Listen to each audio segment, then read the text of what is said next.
Okay, so ito po si Combi F2. Okay, good for 6 months po ito until 2 years old. Okay, depende pa po yan sa timbang sa kalaki po ni baby. Okay, so fixed po siya as semi-recline, saka nauupo po siya. Okay, hindi po siya nahihiga po. Nabababa pa bang konti? Nasa semi-recline siya. Okay, so yun nga po, ito po yung details po niya. Unahin natin sa canopy. Yung canopy niya yan, as you can see, may faded siya rito. Itong part na to faded siya. Mga lining. Yung mga lining. Okay. Pero pag tinaas mo, hindi naman halata, di ba? Pag pinod mo naman siya ganyan, hindi naman siya halata. Saka hindi naman siya pangit tingnan kahit nakabukas siya. Yan. Kasi ka, oo. Yan. Hindi siya pangit tingnan. Hindi siya, hindi naman gagamitin yan, pag malaki yung baby. Kaya Pag nakaganyan. pinod siya ganyan lang po. And then yung pad niya, okay po yung pad, yung pagkakapink niya, okay din po siya. Okay, girl na girl po yung pagkakapink niya. And then yung lock sa yung belt, 5 harness, safe na safe po si baby. Wala pong putol. Okay. Pwede po ito sa maselan. And then sa footrest niya, okay din po ito. Okay, yung gulong niya, nag-swivel, easy to maneuver. Kung i-heli nyo si baby, yan, pwede nyo i-lock siya rito sa likod. Yan. Yan, nakalock na siya, hindi na siya nag-swivel. Baba nyo lang ulit para mag-swivel. Okay? Sa gilid, yan, as you can see, glossy black, saka glossy red. Yan, ang ganda, makintab.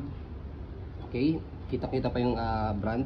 Yung gulong, okay, hindi siya pudpod, hindi siya nabubutas, goma siya. Okay, yung likod, ayan po. Okay, dito siya ina-adjust.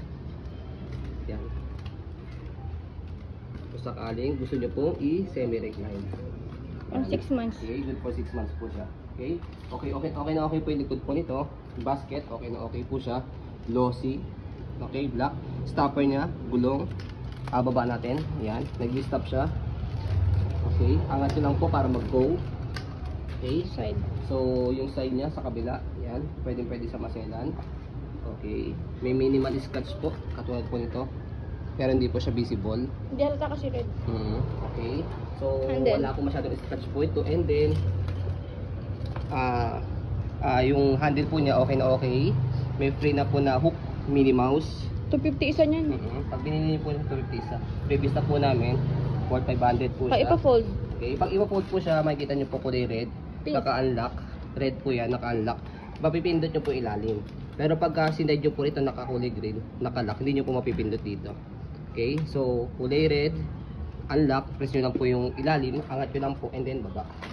Okay, one hand fold lang po siya and one hand open. Ultra Okay, lightweight kaya yun, di ba? madali lang siya. Yes, ultra lightweight. Ito, napakagamit. Ilang kilo? Mga, 4? wala pa po itong 4 kilo. Mga 3.9 something po. Or sabihin po natin 3 to 4 kilo. Okay, pag i-open po siya, click nyo lang po ito sa baba. Angat nyo lang po. And then, kailangan nakabuka po itong parehas na wheels. Baba nyo po. So, yun.